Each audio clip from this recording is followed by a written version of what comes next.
sure you're ready for this? I'll do my best. Your best? Losers always whine about their best. Winners go home and the prom queen.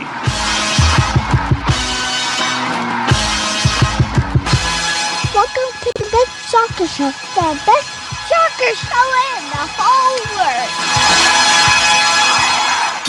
Here we go. Best soccer show, backheel.com. Jason Davis, Jared DuBois, live Sunday night. You're all preparing to watch the final episode of some weird show about the 60s and advertising and stuff. Single-handedly brought back the bourbon industry. Did it really? Yeah. I'm not sure, but it may have. I had to do that thing tonight where, okay, so we're going on a cruise on Wednesday, right? Oh. And you didn't know I was going to a cruise? No, I had no idea. Oh. So, but by the way, I won't have a fee here for a show next week. So I'm going to cruise up to Vancouver and then down to Seattle. I'm going to catch a Seattle Sounders game while I'm there. And but my fridge, I got to defrost it, right? So I have to do this thing where growing up, I'm trying to get all the stuff out of my freezer, and so I'm clearing out all the different things that I can, try not to buy food or anything like that before we go.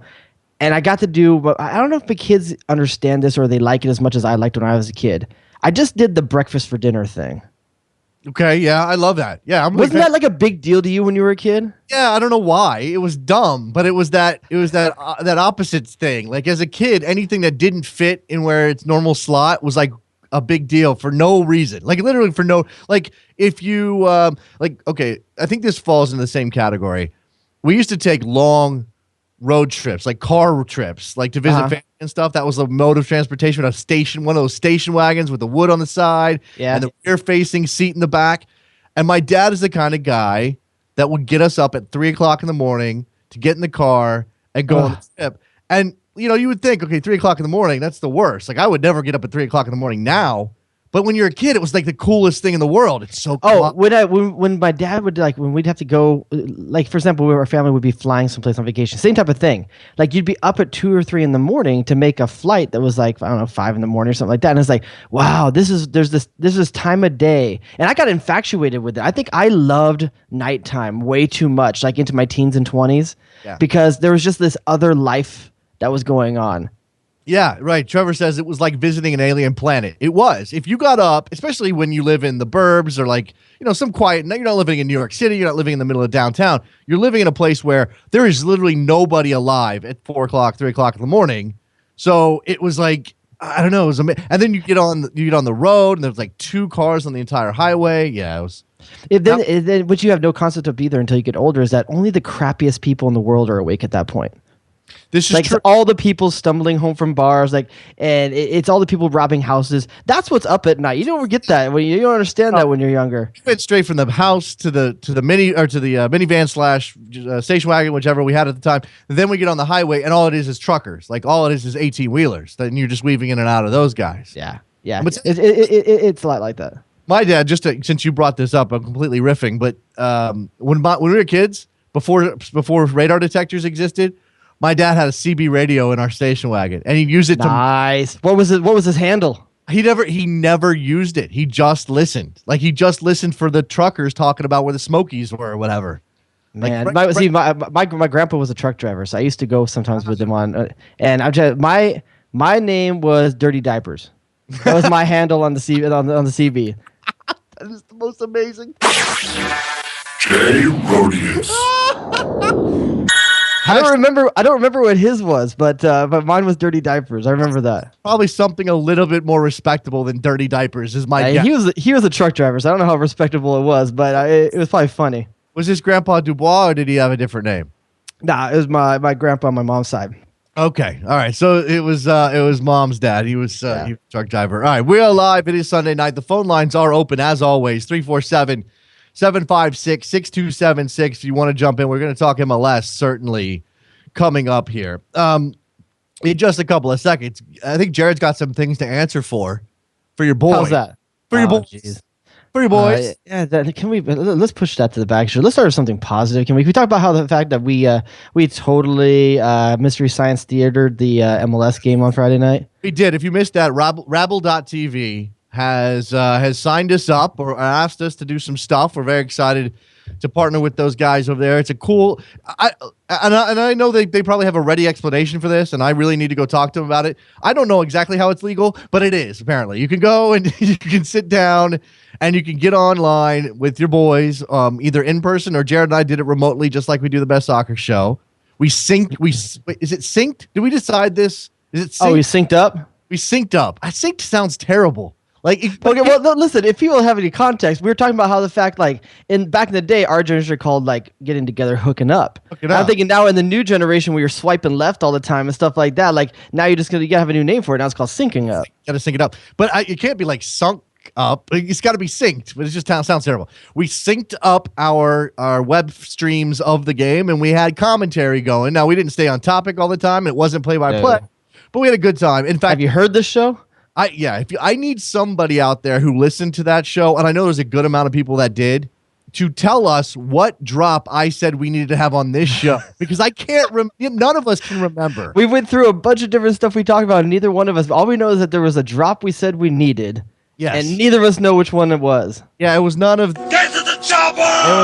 It was nothing like this or. Danger zone! I know you repeatedly were remiss that you didn't have your board available for Jay Rodeo's drops. I couldn't use it during the game. The way that their setup works, I couldn't use it, but it was still fun. We had a great time. Maybe I should just put it all on my phone and you can just hold it up to the mic. You can go back. You need the Best Soccer Show soundboard. I mean, in fact, I should load that up somewhere. Yeah. You can go to Rabble.tv and just search for, I think it's FC Dallas. I mean, just search for FC Dallas and New York Red Bulls, and you should be able to replay the whole thing if you want to. I don't know why you would at this point, but maybe you got the game DVR'd or something. Yeah. And you want to, instead of, what would we call it? BSSAP. Yeah, BSSAP. Hashtag BSSAP. It was a good time. It was excellent. We hope to do it again very, very soon. In fact, this Friday. I think you're gonna do one with the Open Wide for Soccer guys at some point, right? Yeah, I've created a problem for myself, but I'll save that for an off-the-air discussion with that, because I may have forgotten that I was committed to doing it. Oh, you swiped left on some chick, and now you got something going on Friday? That's not technically true, but the spirit of it is correct. Oh man, you gotta stop swiping. Swiper, no swiping. All right, 347-756-6276. Where do you want to start if you don't want to start with your boys? Because we can start with that game. The New York Red Bulls and Dallas game, because I think that's one that took both of us by surprise and definitely bored the tears out of us. I don't know if I was bored necessarily because, well, you know what I think I noticed is that because we were talking about the game as it was happening for Rabble.tv, rather than just me sitting on my couch twittering snarky stuff, I actually found it relatively interesting because there was a tactical element to it. I mean, you could, if you're really watching a game the way we were really watching that game, you can start to pick out, okay, here's what the Red Bulls are doing to counteract the speed of FC Dallas. Here's what FC Dallas is doing to counteract, Bradley Wright Phillips up top. Here's what Lloyd Sam is facing when he tries to get upfield and whip in a cross. I mean, those things are more obvious when you're paying that sort of attention to it. So it was interesting to me, but I imagine most people found it boring because it really was sort of a stalemate and it was 0-0. Like there were no goals. And I feel like we saw two good teams just negate each other, Jared. Yeah, I think there was actually, I think there's plenty of actually to like about it if you're the type of person that likes to get into like very, I would say, small minutia of the game. There was a lot of counterpoints and movements that were made. I think we called one at halftime. We said that at some point Mike Gorilla would probably be taken off for Dame Richards, and you saw that actually had an effect on the game. And I was actually surprised by, up until about the 80th minute or so, New York was actually pressing for probably looking to get a goal in this game. And I think we also talked about it before the game as well. I don't think either one of us were surprised that New York had a whole lot more possession than Dallas in this game, but it necessarily didn't really amount to much. Dallas is okay giving you possession. Yeah, by the way, I think there's a game happening right now, and the Philadelphia Union have scored a goal, Jared. It is 1-0. Yeah. Philadelphia, they may steal 3 point, not steal. That's at home. They expect you want to win your home games in MLS. Yeah, but it's against the first place team in the East, so it might be a bit of a steal. And I still thought I really did feel that was sort of a trap game for DC United coming into the weekend. Back to FC Dallas and the New York Red Bulls. I don't know. We're not supposed to talk about that game because it was goalless, which a lot of people pointed out when we were doing it. You guys can't talk about this game. The only reason we're making an exception is because we did the Rabble stuff. The other game that on Friday night, Jared, Chicago and New York City FC. You thought Chicago was going to do what everybody's been doing, was beat New York City FC, even at Yankee Stadium. They made a good attempt at it. They did, and then a little bit of fight back from New York City FC, and they managed to scrape a point, and that's got to feel like a win for them right now. Yeah, I think this definitely. I think for a team that is looking for anything positive, and listen, I've not been happy with what I've seen from David Villa. I don't think his heart's in it. Maybe that'll change when you get Frank Lampard in there. But I think Miss Diskerud has been hot and cold. I tweeted this out during that game. I feel bad for Josh Saunders. I think the guy's having a good season, and he's just not getting the help around him right now. So huge. I'm not say huge. It's obviously not a win, but I think it's a big, nice bolster for them because they needed something. Maybe they can rally on this. Maybe there's something that they can get out of this. They needed something positive. I still think Chicago was definitely the better team. I think New York maybe had the better last 20 minutes of that game. And you asked me the other day between Kyrie Shilton and Kyle Larin, and I think I may have picked the wrong one now because Kyle Larin just did some nice things today. He did. He scored some nice goals. I think they're both pretty good players, but they're rookies. They're strikers. That's an awfully heavy load to carry. I know they're playing. Both of them are playing next to world-class talent in Kaká down in Orlando and David Villa in New York, but that's still a lot. Both of them scored this weekend. I think that they may hit the wall down the stretch, and we'll see how that goes because that's what college kids tend to do. But for the time being, they've contributed to some pretty nice results for their teams. And Kyrie Shelton with the equalizer for New York City FC to get that point out of that game. And Benny Bellucci scored again. Benny Bellucci's on fire. Yeah, that's a thing. I don't know. How is that a thing exactly? I can't stand it. This is their number one scorer right now. Benny Bellucci is leading NYCFC in scoring, and I can't compute it. You know what's another surprising thing from this weekend? Okay, he's not leading his team in scoring, but he did score twice to give his team a win in a rivalry match. Is that Chad Barrett? Chadford Barrett scored twice for Seattle.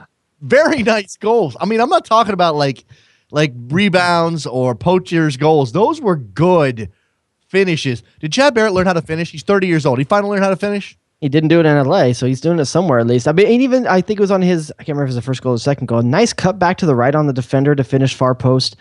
There's a nice little refinement to his game, and it makes me wonder, am I the one that was crazy for so many years? Look, I used to make the jokes about the Chad Barrett school of finishing, and obviously that's not somewhere you want to send your kid necessarily. But I think what's interesting is that, and look, Bruce realized it in LA, and now Siggy's following suit. He's an above average MLS striker off the bench. He is. He's not. No, I think it's a decent. I think he has a decent shout. I think he's very Kenny Cooper like. Well, they were both together in Seattle last couple of years. Now they're not. But I'm just saying, in terms of there's a guy that's a name you know. He's not going to be the focal point of any team's offense, but he's the guy you might bring in. Maybe Alan Gordonish. Yeah, I mean, in terms of what you expect out of the him. role, yes. Handful of goals. Chad Barrett scored. Did he score? Was it last year? He scored 9 goals. It was something pretty close to that.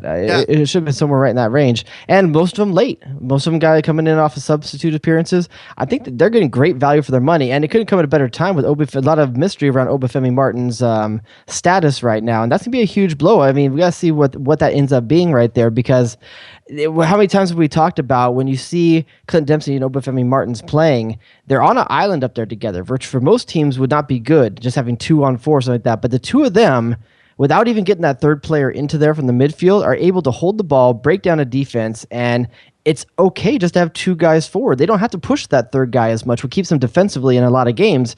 Losing that dynamic, now Clint Dempsey's going to have to be a lot more of a distributor than he's had to be recently. But that's what he did. He set up Chad Barrett this week. Yeah. It worked out. I mean, again, if Chad Barrett can finish those chances, they'll be fine. That's the question. Obviously not as dynamic as Oba Martins, and of course you're not going to get the same 1-2 back and forth between Barrett and Dempsey as you do out of Martins and Dempsey.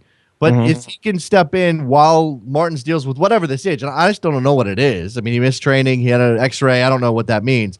Then they'll be fine. At least, they'll be able to stay above. They'll keep their heads above water. I don't know. Well, it also kind of answers the Nagel versus Papa question. Now you can get them both on the field at the same time. But now it might be a new question. Like, how do you get Chad Barrett on the field? Well, I mean, I don't think that's ever going to be an issue for them. I think he knows his role. I think Siggy has him defining his role. And again, he steps in with a spot start and he scores 2 goals and they beat Vancouver pretty easily. I mean, in the end, pretty easily. Shockingly easy. I say shockingly easy because Vancouver's one of those teams that, like we said, talk about, that I find them very similar to Dallas. When they're on, man, they're on and fun to watch. And Dallas so far hasn't really switched off. Vancouver, this might be them switching off a little bit. Losing a result here, drawing the the Canadian Cup in midweek. I'm not sure who ended up winning that in penalties. I'm sure. Do you know? It's Canadian Cup. Why? Yeah. Well, I mean, listen, you can say that, but Montreal turned it into a CONCACAF Champions League. By the way. I hate to point this out, and Trevor's probably going to yell at me after we get done with the show. We had 3 interviews on Friday on Soccer Morning on the Sirius XM show. They were Darren Maddox, Chris Rolfe, Christian Neekt. Yes. All those teams lost this weekend. All 3 of them. You're a curse, dude. You're a curse. And by the way, that was the first leg of that game. So that was just a 1-1 draw. That thing has another leg still to go. That Edmonton and Vancouver. There you go. So Seattle with a win over Vancouver. Good stuff from them. Obviously, a rivalry match that means a little bit extra for them. Can I just say, I don't know how these players do this. I played my first outdoor 11v11 game in probably about 2 years. I've been doing nothing but indoor and small-sided outdoor games. I play 11v11 and I play all ages, which as a 38-year-old male was interesting. But no, actually, I got the only goal for our team in the game. But I see how it is. Jay Rodius. Go ahead.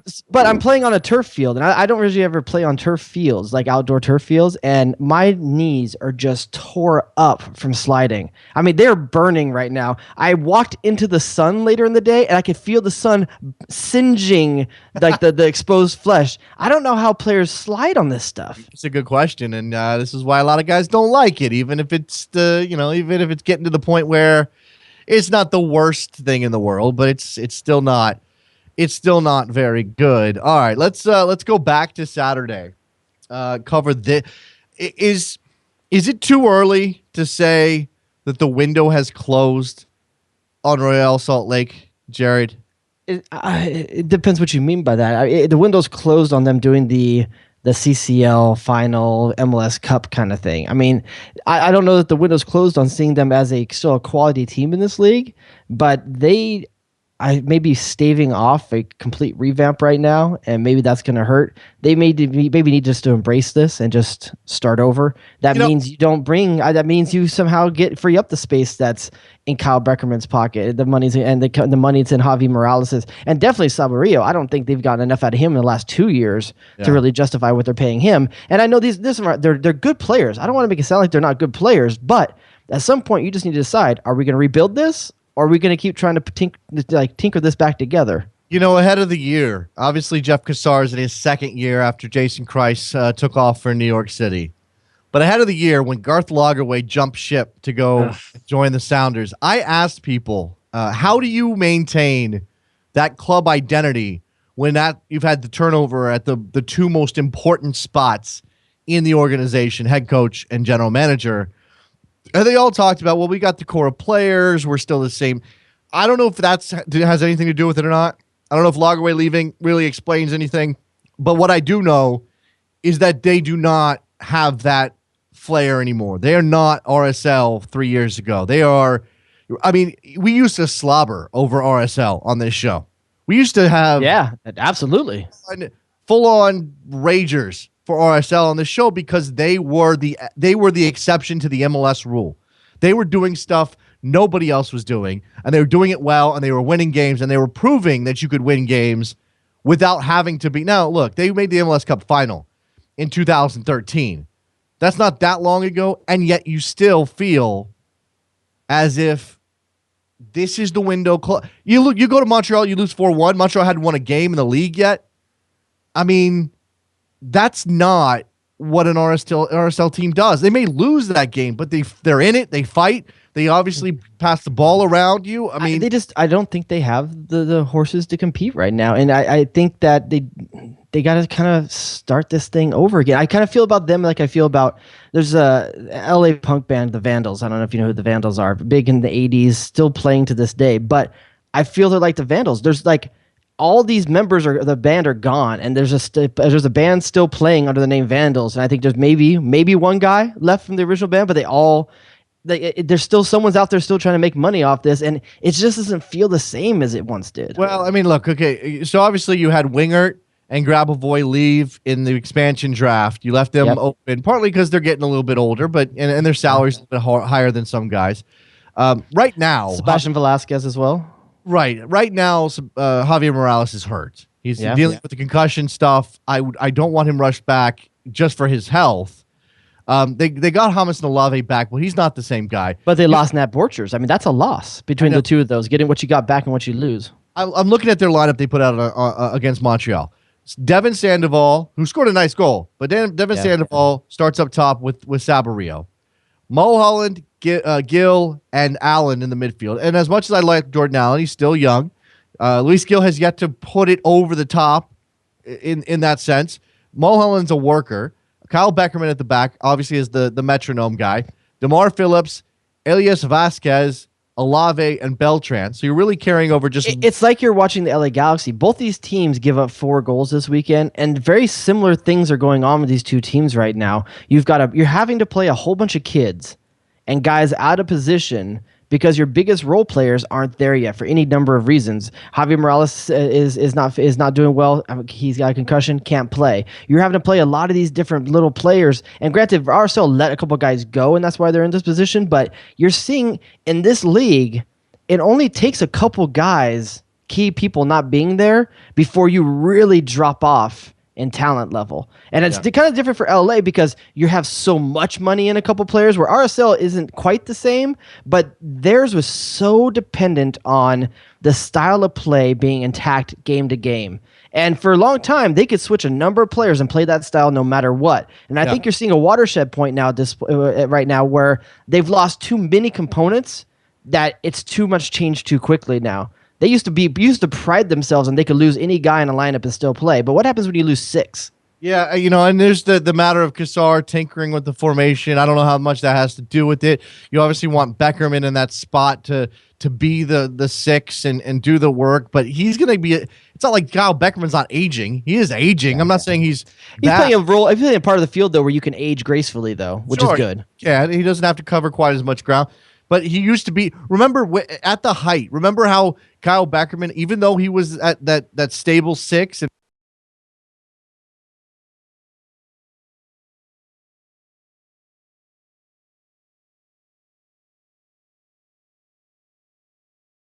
what just happened? were we off the air for like 10 seconds there? I don't know. I just got dropped. All right. So I have no idea when that happened. Thank you, Skype. You're a wonderful technological product. I think I was talking about when Kyle Beckerman, when they were at their height, you'd still catch Kyle Beckerman at the top of the box occasionally. You still catch him making late runs out of midfield. And I don't think he can. It's not that he can't do it anymore, but they're obviously going to leave gaps where their possession maybe protected them before. Their possession doesn't protect them anymore. And no.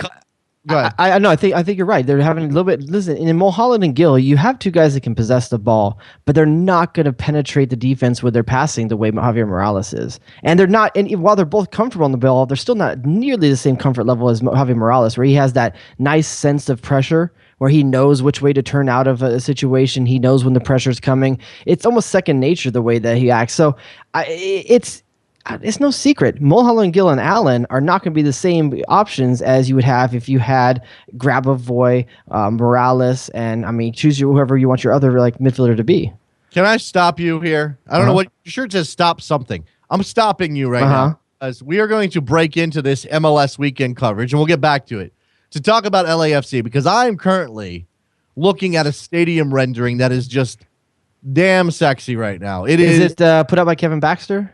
LAFC just tweeted it. 2 minutes. Because I think Kevin Baxter kind of. I can tell you, my local paper here in the Inland Empire, and this is not even some big paper. I mean, it's a decent paper out here. They had a story this morning putting out some information on this. So if my local paper here in the Inland Empire is getting something, this stuff's starting to leak a day early right now. So I think LAFC may have at some point just said, we're just going to own this up and just get in front of it. I haven't seen this yet, so let me get over there and check this out for myself. Let's check this out. It's pretty sexy. Entirely covered, all seats covered. That's something that a lot of MLS stadiums don't have, obviously, and a step forward. Now, the reports are, and you talked about Kevin Baxter, Los Angeles Times, is that right? Yeah, LA Times. He had a couple of tweets not that long ago, just before we came on the air, as a matter of fact, that I favorited, that said, LAFC on Monday will detail plans of a $250 million stadium on the Sports Arena site, most expensive privately financed soccer stadium in the U.S. Second tweet, though. There is a major drawback. Permitting and construction will take more than 2 years, delaying LAFC's MLS debut a full season to 2018. Now that's something I hadn't heard until that. I had heard even the paper I read this morning, the article said 2017 start. So that is a very significant piece of information right there. But you got to ask yourself, isn't it worth it? I think so, yeah. I mean, you have to get the stadium right. You have to, and that's everybody. Look what NYCFC. Look at the position NYCFC is in. Look at the position Orlando may be in. I mean, this is a big deal, and I think MLS. There's a lot of pressure on MLS to get this next run of expansion correct because they've missed on a few of these so far. Look, the problem with stadiums is that sometimes we get ahead of ourselves. We get excited. Jeff Bradley, Bob's brother, just tweeted that the United States leads the world in stadium rendering, so we got that going for us, which is nice, but which is true, and we get excited about this stuff. We also lead the world in the next Pele's. Yes, well, no, I don't know about that. Well, now it's not even that. Self-assigned, I mean. No. The next Pele is, well, okay, Freddie Adu, obviously, but that's kind of out the window. Nowadays, it's always the Austrian Messi and the Albanian Messi and the Australian Messi. Yes. I don't know why I went with all A's there. But the stadium in LA, you have to get it right. And as you said, Orlando's got a funding gap they got to figure out. So they get and Taylor Twellman said it on the broadcast tonight. With that extra money, you get Sporting Park. Without it, you get an erector set. You get Columbus Crew Stadium or Map Free Stadium, whatever the hell that thing's called. I'm gonna call it Columbus Crew Stadium. Call it Crew Stadium. I'm calling it Dos Aceros Stadium. You're gonna get that, or you get a nice stadium. Obviously, NYCFC is stuck in Yankee Stadium for the foreseeable future with no real light at the end of the tunnel. We don't have anything to go on except that Columbia idea. And let me tell you a little bit as a guy that lives in this area. This is a huge thing, okay? And that stadium rendering, I'm not sure how accurate it is geographically, but I can tell you it's not that far away from downtown. It's like that picture shows. I mean, that area is not too far from downtown. Here's the bad thing. Coliseum, smack dab in the middle of South Central. Not exactly. I can tell you, my mom's car has been broken into there when we've gone to the Coliseum. It's not the best of neighborhoods, but I think it's maybe the best of what was available for what LAFC wanted to do. And I'll tell you this, that means for someone like myself, that's 20 to 25 minutes less of a commute. It's going to be right near what a lot of people are looking to go to. It's going to steal, I think what you're going to end up seeing here based on the geography of where these two stadiums are, Galaxy is going to probably start into being more of the Orange County team of choice, and there's going to be more of a downtown North LA, Pasadena kind of element that's going to be taking up the LAFC's demographic. Okay, that'll be interesting. We'll see how that breaks down geographically. I mean, I would love for that city just to be not split down the middle and have a red side or a blue side. And I'm obviously referencing Liverpool and Manchester, but just to be sort of, people can pick and choose whatever team. Now, if you like the established team, the team of David Beckham and Landon Donovan, and obviously Kobe Jones and Cienfuegos and all of those guys, then you're going to go LA Galaxy. But if you want new sexy and you imagine that that new group is really going to throw some cash at it, if their gear looks good, because Jared, nothing will hit in LA like good looking gear. Oh, absolutely. And I'll tell you right now, if they stay with that red and black kind of theme, that's going to go over really well here. I think that's going to be a good look. I'm wondering what this one thing is in the picture. There's something off to the side of the stadium, off to the left right there. And I'm not sure what that is because I don't think it's a parking structure because you can see parking spots out there. I'm really interested to find out what that thing is because that's almost, 2/3 the size of the stadium, maybe half the size of the stadium right there.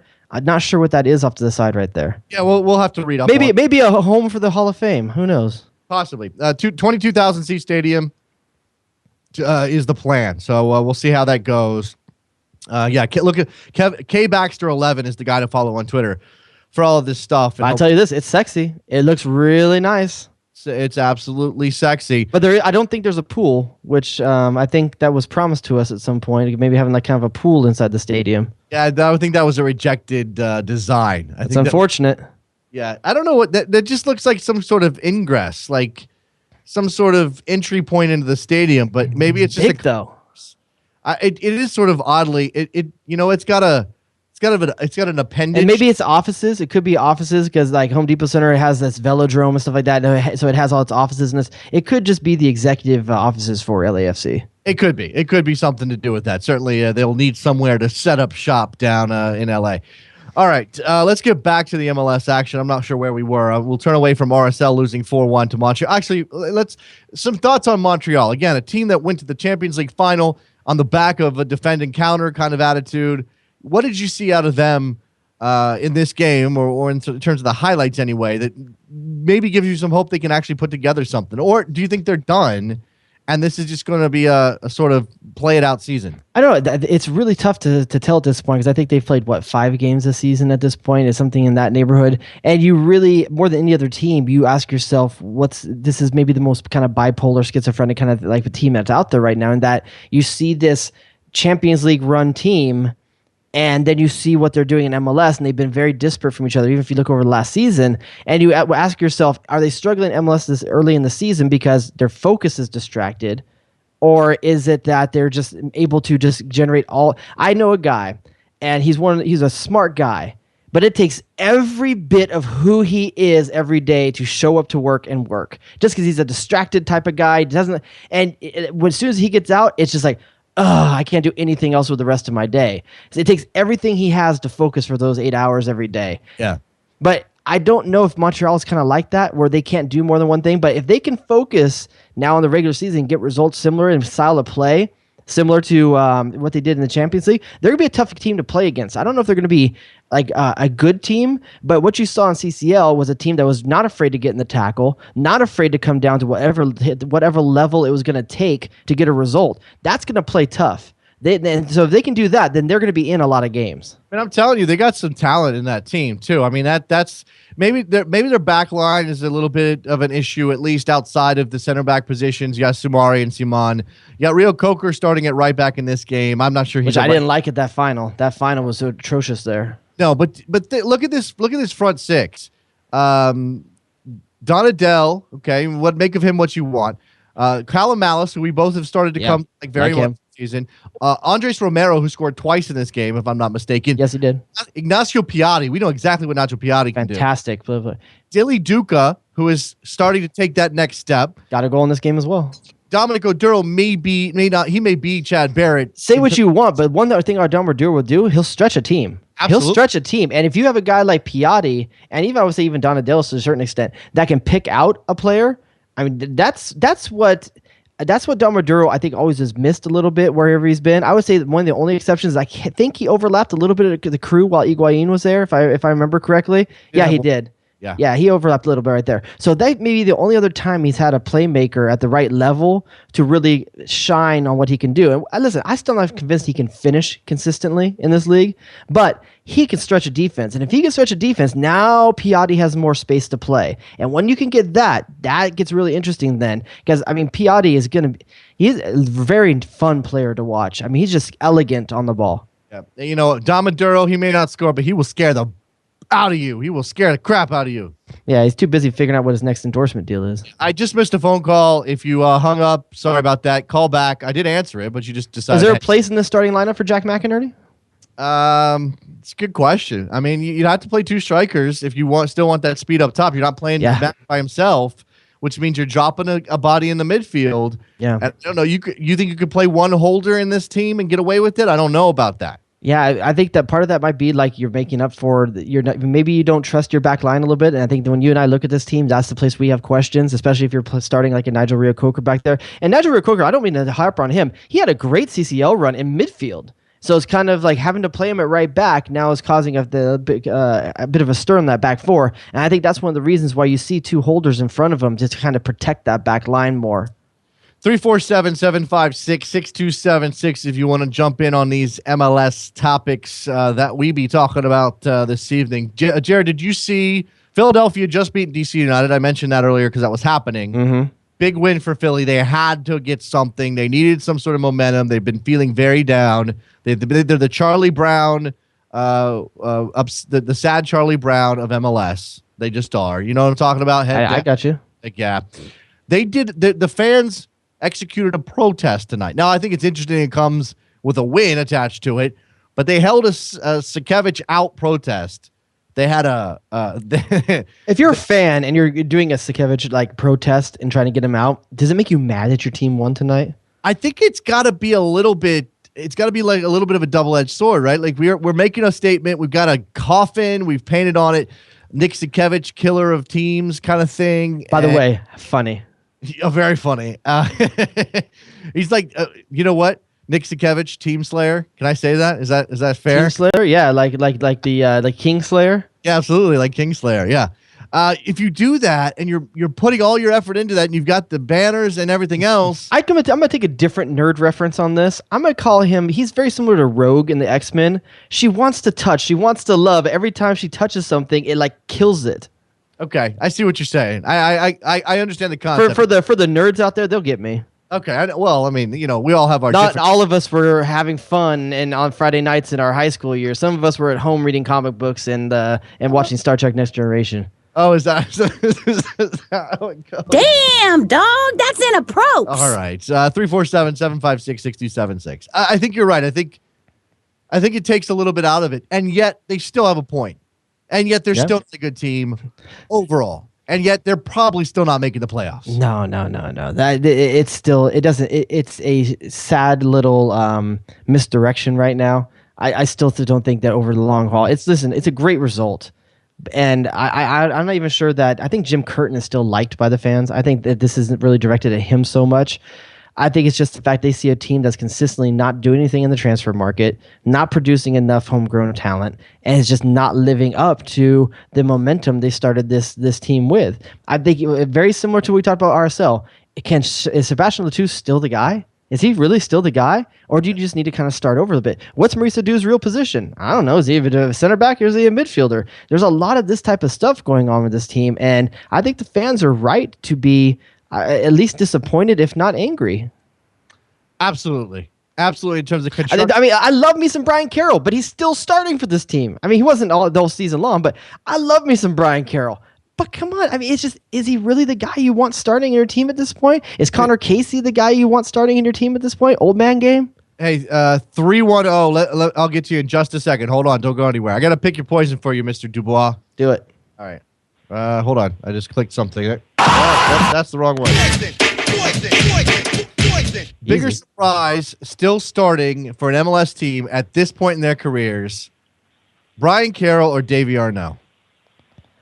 Oh, I would say, man, that's a tough one. I mean, I want to change the question to who's better, and that's not what you're asking. It's like, who's more of a...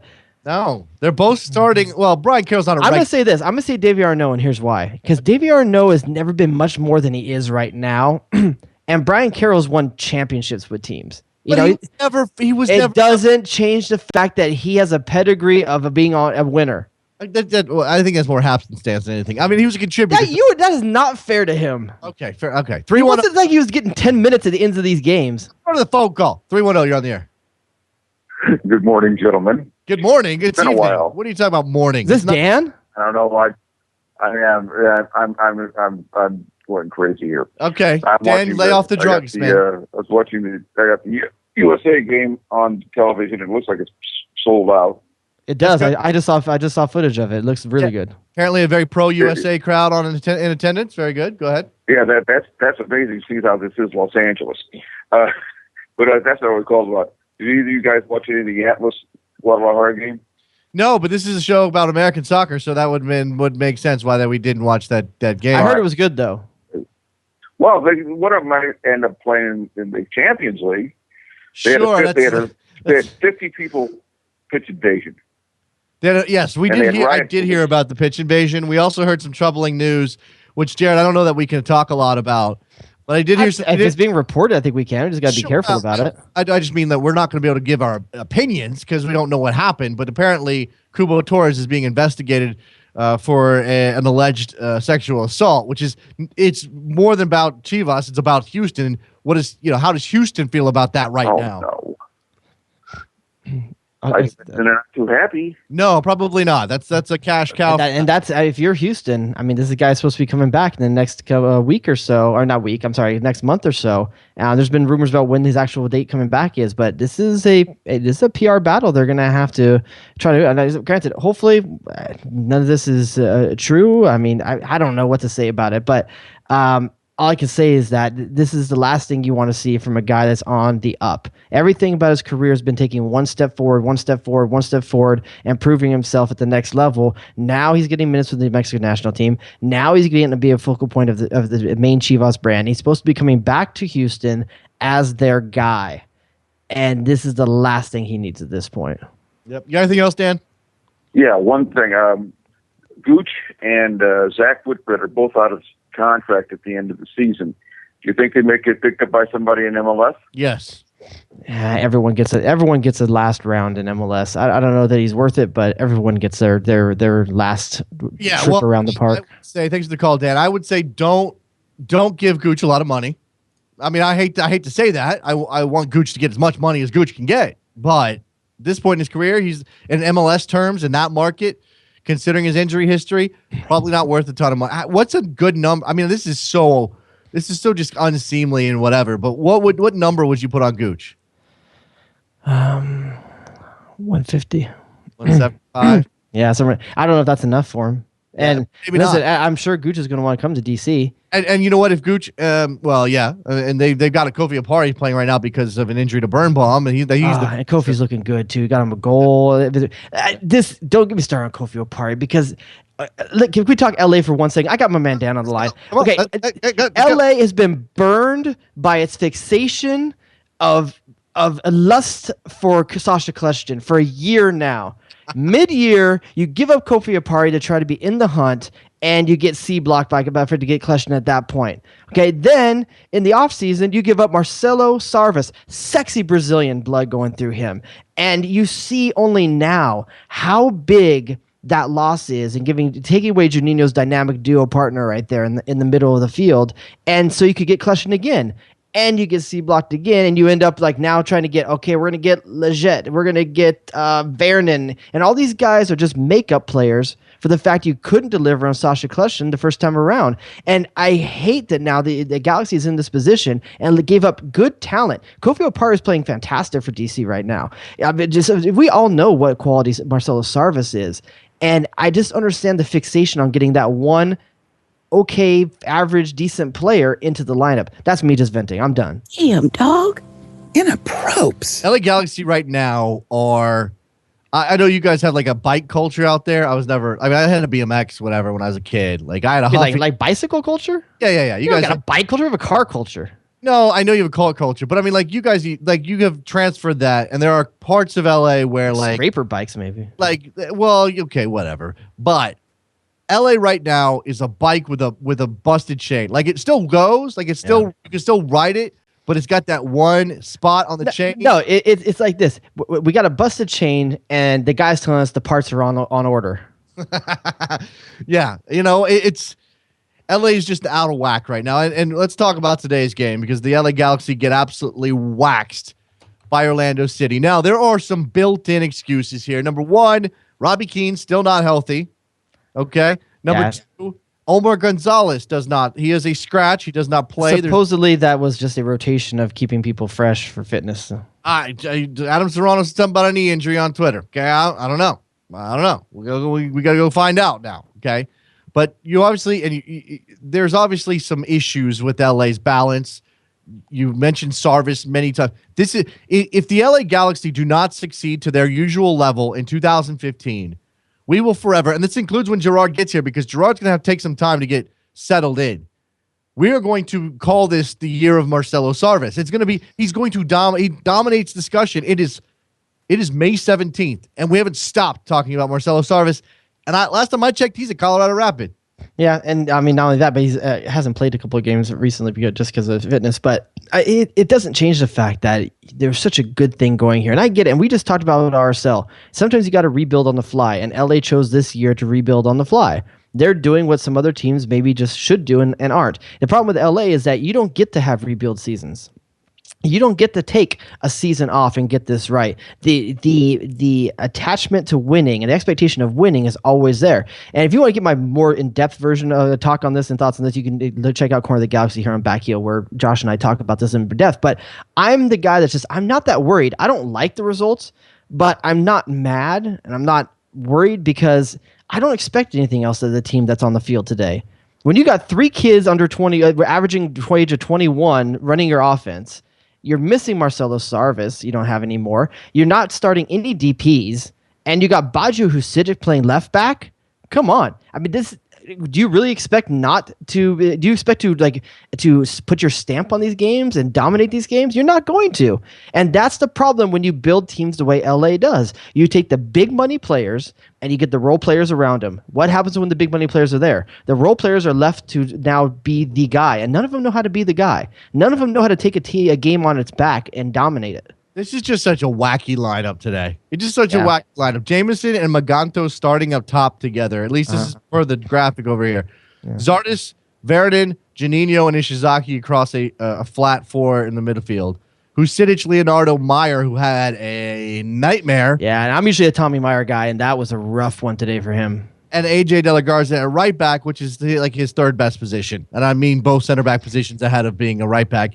And then Jaime Pinedo, who, like I said on Twitter, probably needs about 8 drinks right now, or maybe he's already 8. He's had a great season so far this year. I mean, maybe with the best keeper in the league so far this year, just in terms of the amount of saves and what he's come up with. But even he couldn't keep him in the game today, and I feel bad for that guy. He got really let down by the guys in front of him. But you got to wonder if at some point either Bruce Arena doesn't have the talent for when these guys are out, or he's maybe getting a little too cute with some of these plays right now. Well, I don't know if he's getting cute. I don't know if this is Bruce's way of saying, hey, I need more help or whatever, or this is just the hand he's dealt. But what I wonder about, and you like I said, built-in excuses, because that is not LA, that they will be at their best, or you hope they will be at their best, especially when Gerard gets here.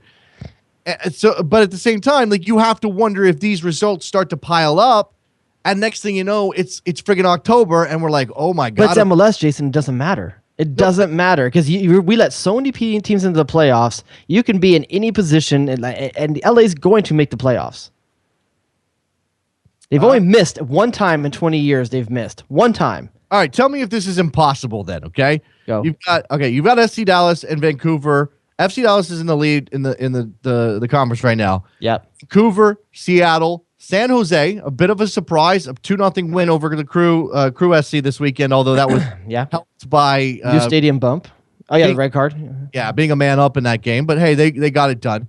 Houston, okay, I don't think Houston is going to be that good. They may drop down below the line in the near future, but they got a big win themselves over Portland. Portland's a complete underwhelming team once again.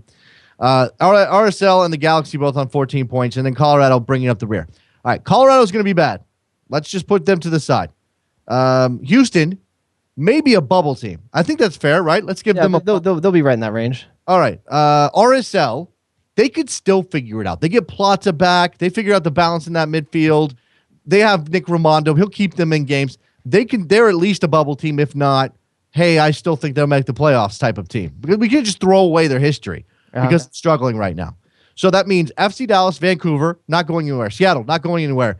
The next 3, any of the next 3 could be out. Sporting Kansas City's not going anywhere. That's 4. Really? You think you're leaving Kansas City that much? Yeah, I think so. I think they had a good team. I don't think they've clicked yet, but I think they got a good team. They'll be a playoff team. I think they'll be a playoff team is what I'm saying. My whole point, and this is a long way of saying it, is that the Galaxy may find it a little tougher than you think they will. Definitely than years past, because of bringing Kansas City and Houston over to the West is really going to make this a tough road. And we talked about it last week. Any team in the West would qualify for the playoffs right now of the East. Okay, so if LA, and I'm not saying it's going to happen, and I'm based on points, they're going to probably make the playoffs. If they may end up having to do a playing game, which I think Bruce will hate more than anything else he's ever had to deal with ever. But they have to do a playing game. But let's imagine that they don't make the playoffs. Okay. First of all, does LA burn to the ground and it becomes an escape from LA situation? Second of all, I don't know. What happens? What happens if LA misses the playoffs? They say, hey, we didn't have all of our players at our disposal, and then next year they come back and they do it all again. Bruce Arena's not on the hot seat. Bruce Arena's going to be here next year if he wants to be here.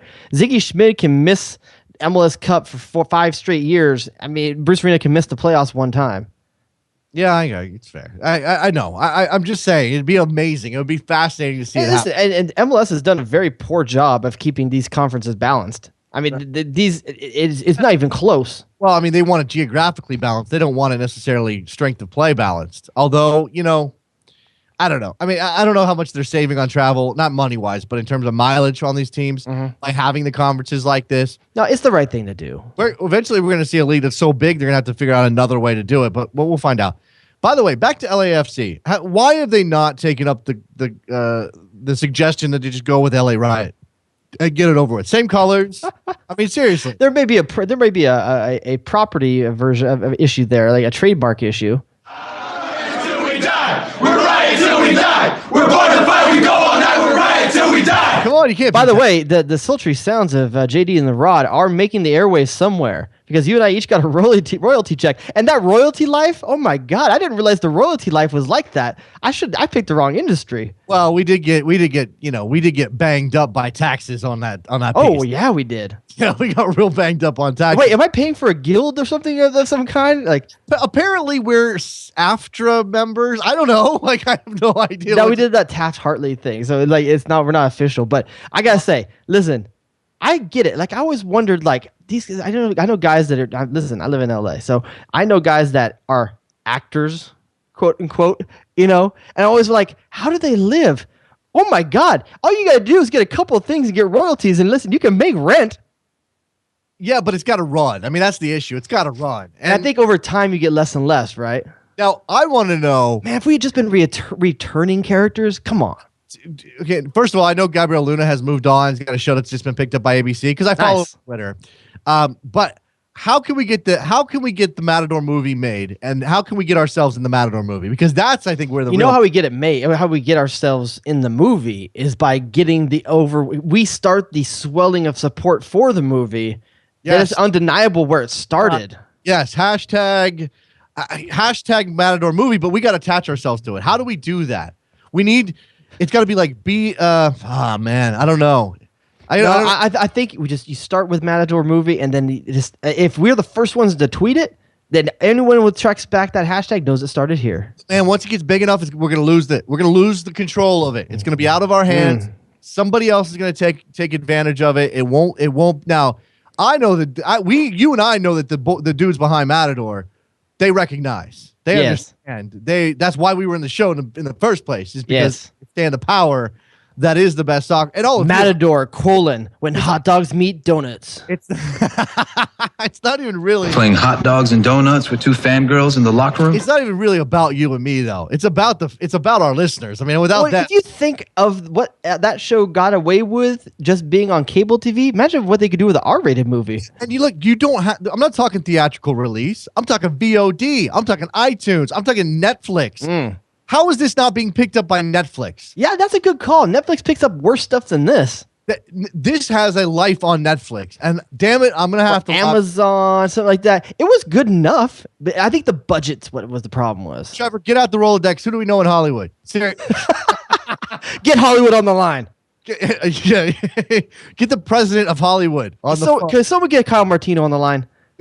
He's married to Hollywood royalty. That's what I'm saying, man. That's a direct connection. We got to know somebody. Wait. Trevor's saying he did a spot. He did a spot on his wife's TV show. That one is that with Landon Donovan's ex-wife. That one. If he did a spot on a TV show, I want to go back and watch it. By the way, their daughter is beautiful. Of course she is. They're both handsome people. Robert from LA, what's up, man? Hey guys, how's it going tonight? It's good. What's Doing good? well, man. We're talking about taking over Hollywood, Robert. How can you help? Yeah, I was just listening to the show and talking about the LAFC. You know, I was saying, I don't know if you got my tweet, but I said that building to the left is where Tony Bravo does all his secret missions. Saving the world. That's right. There you go. Tony Bravo's training facility right there. What else you got, Robert? Hey, yeah, I wanted to ask you guys two things. The first one is with the Women's World Cup coming up, and after that Gold Cup, are you guys going to do any shows during the matches, the U.S. matches? I don't know, Mr. Big Time Serious. I got to see what his schedule's like. It all depends on schedule, Robert. I mean, I love doing U.S. national team shows. Absolutely love it. If we can find a real platform for those, by the way, that goes beyond, and we do great on the internet. You guys have been fantastic listening to us over the last couple of years. We built that up from the ground, from grassroots level. If we can find somebody to partner with us, maybe, and make it and maybe legitimize things just a little bit more, I would love to do it. I would do it anyway. It's just a matter of scheduling. It's scheduling, it's time commitments, on my end especially. I know for me it's time commitment, and I always say that I'm totally down to do it. It needs to have a life somewhere, though. If we're just going to do it, it's kind of tough, for me to justify, tell my wife, I'm going to go sit in the room again for 3 hours. Here, why don't you watch this 5-year-old and this 2-year-old for a while? My campaign to get Jared DuBois a 6-figure job just being a soccer guy at night. Like, all he has to do is tweet, come on this show. We'll get him on Soccer Morning more often, obviously, and just be that's a thing that needs to happen. We'll get misty here for a second. It makes me so proud that I could be a part of getting you to the point where you have your Sirius XM show. It makes me so proud, brother. And also, if that's all it ever ends up being, it's been enough. By the way, there is zero doubt. I was thinking about this when I was getting out of the car this evening. There is zero doubt that this right here is American soccer's #1 bromance. There's no doubt about that, right? Oh man, I don't know. There seems to be something there, but between Robbie Rogers and Sasha Kleshton, they've always been tight growing up. I mean, Benny Feilhaber's in that mix too. Those 3 guys from Southern California have always been a tight bromance. I am a competitive individual. If we are not #1, I'm gonna be upset. I'll say Alexi and Taylor Twellman got a good bromance thing going too. They have a solid, there's a wedge between them now. There's a corporate wedge between them. Not only do they, this is like Romeo and Juliet. 2 houses cannot combine. But I always think of Alexi and Taylor as more of a brother dynamic because they fight a lot or they snipe at each other a lot, just a little bit, not in the mean way, not like real brothers, but they still have that little bit I bust on you, I guess, a little bit. You bust on me. Yeah, we definitely do that. But I'll say this. I tweeted this earlier today, and I don't know if anyone else notices this. One of my favorite things to do during a Fox broadcast now is when John Strong and Alexi Lawless are on the screen at the exact same time. Watch John Strong's corners of his mouth. He wants to laugh so often. But Alexi, the other day, Alexi did that one where he was talking about orgasmic and all this other kind of stuff, and John Strong was fighting it. But you just know John Strong wants to do what we're doing right now. He wants to just banter with Alexi Lawless, and he can't. But you can watch the corners of his mouth. He's trying not to smile half the time. Yes, that's absolutely right. I love that. By the way, I love that combo. Okay, Robert, I appreciate the question on the show schedule. We're not there yet. We'll let you know as soon as we can figure some stuff out. And at the very least, we would, even if we can't do everything that we used to do, we will make every effort to find a way to schedule some stuff. If there's a final, maybe we can certainly do a final. I don't know why we wouldn't. Yeah, so there's a possibility. We'll just throw that out there. All right, cool. Thanks. Can I ask you guys one more thing? Sure. All right. That Philadelphia DC United game, which was very awesome. At the very end, at least, a stoppage time goal. And Jason, I called your show asking about manager's goal reaction. I want to hear Jared's theory on that. If it will make it much more better. All right, on manager's goal reaction? Yeah, what Robert called in with was a suggestion that we need more of the character of the manager on TV, that we don't get enough of that. Oh yeah, my favorite thing sometimes is watching it. I always go back to last weekend. I was watching Parenthood on Mother's Day, and that scene where Steve Martin's kid finally catches the ball. And he's doing the one hand dance up the sideline and stuff like that. And listen, and you see that in Jose Mourinho, he was one of the first guys I think was really to emote on the sidelines, and really got that reputation for it. And in MLS, do we have that guy? I don't know. Partly because we don't get a camera on them. That's a good call. That's a good call. And this goes back to my hatred for U.S. soccer broadcasting, where we don't do skill play replays and we don't do manager shots. I know you hate it when a nutmeg doesn't get replayed. I've been told by people who work in the television industry covering MLS, that part of the problem is they don't commit enough cameras to make that possible the way they would normally make it. The way it's possible. Let's say I always felt like the camera operator, he's just shooting a sport. He's probably a sports television operator. No big deal. Maybe he's just he's a camera operator. I feel like there's a different level of that overseas where everyone understands how to shoot a game because they know how they want to watch a game. I think that's slowly coming around, but yeah, I mean, I think you got a point. At the World Cup, don't get me wrong. At the World Cup, they nail this stuff. Yeah. The ESPN has nailed this stuff. But just for a domestic league, man, I want to see that guy get nutmegged one more time. Yeah. Hey, by the way, are there any games we haven't touched on? Because we are out of time. There probably is. But by the way, I just want to shout out Aaron Johansson. 2 goals and assists this weekend. 2 goals and assists. I missed the highlights. One of them a bike? I don't know if it was a bike. I did see that one of them was supposed to be spectacular. I didn't get to go back. I tried to watch it. It was on Vimeo, and it wouldn't launch for me. So I don't know what's up there. Okay, we can do this in a couple of minutes. New England, Toronto is, I think, one we haven't even. Oh, geez. How are we not talking about that one? And my boy, look, and I'm going to. I'll claim him as my boy because I've never been off the Michael Bradley bandwagon. That is.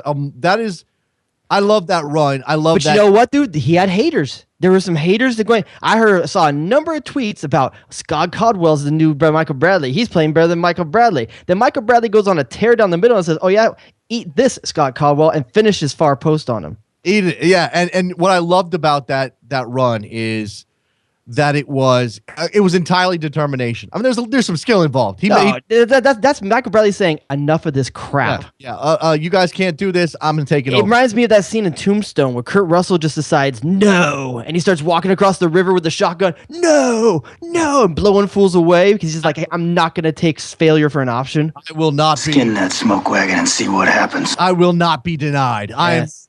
And you know what? First of all. The highlight I watched, I don't know if I caught it live. The highlight I watched, it was kind of missed by the play-by-play guy. Like it was already in the net before he even realized what was happening, which I think was kind of a compliment to Michael Bradley because you're kind of like, what, goal! Like all of a sudden it's in the net. And you don't even know how that happened. I don't know if there's a more disparate league in the world between the good announcers in our league and the bad announcers in this league. Yeah, I don't want to go down that. I really don't want to open up that can of worms. I mean, we live in a world now where, I mean, not everybody has to be nice to everybody all the time, but, let's just call it straight. That's all I ask. Just call it straight. Yeah, and again, it was a matter of something else that happened or there was a discussion about something else, and then all of a sudden Michael Bradley's making a run, and there's a goal. But the TFC with that draw, I think it was a big draw for them. They'd obviously lost last week at home against Toronto. It looked for all the world like they were going to lose against New England on the road. New England's a good team.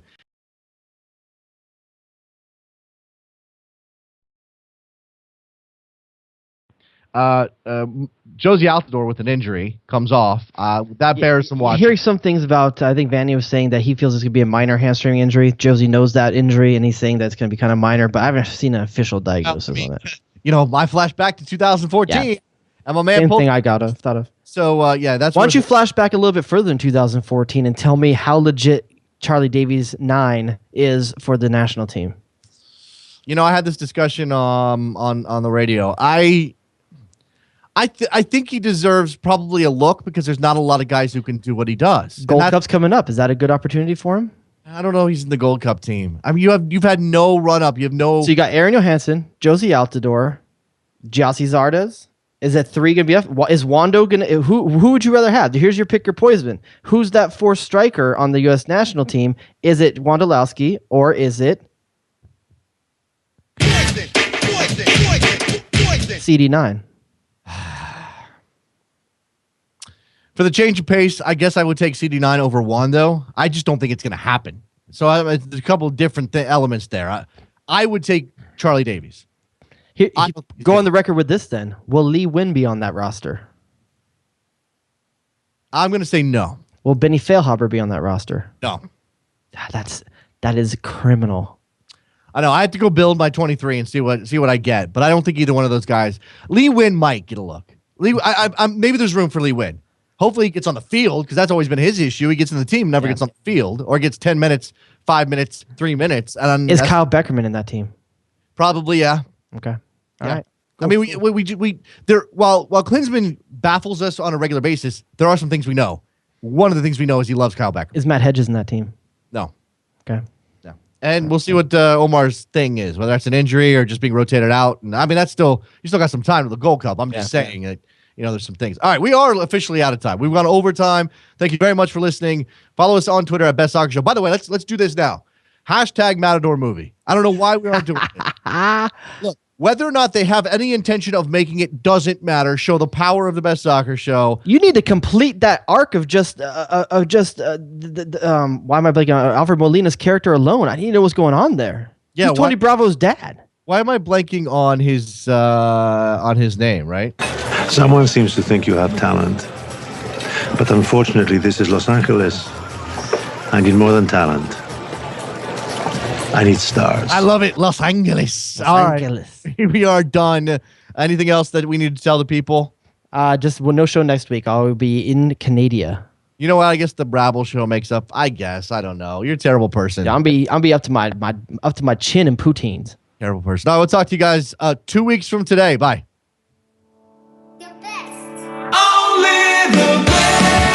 Baby, all in the ropes.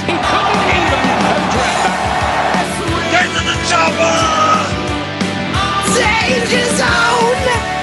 I am Mikkel Målsen på Sundiskere. I don't like this game. Your men are brutish and their play is ugly. Eddie, what have you done for me lately? Skin that smoke wagon and see what happens. Baby!